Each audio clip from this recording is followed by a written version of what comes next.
Fourscore and 7 years ago, our father brought forth on this continent a new nation conceived in liberty and dedicated to the proposition that all men are created equal.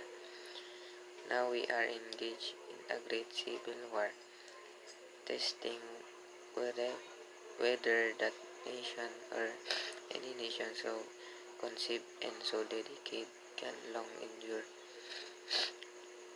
We are met on a great battlefield of that war.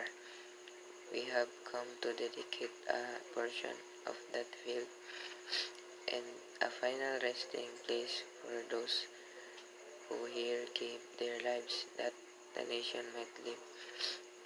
It, it is altogether fitting and proper that we should do this.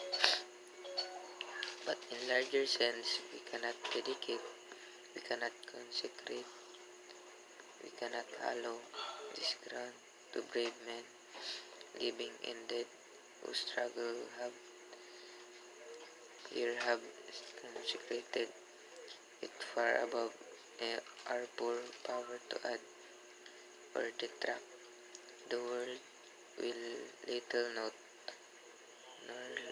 nor long remember what we say here, but it can never forget what they have did here. It is it is for us, the living, rather to be dedicated here to the unfinished work which they who fought here have thus for so nobly advanced. It is rather for us to be here dedicated to the great task remaining before us, that from us this honored dead we take increased devotion to the cause for which they gave, that this nation under God shall have a new birth of freedom, and the government of the people by the people, for the people shall not perish from the earth.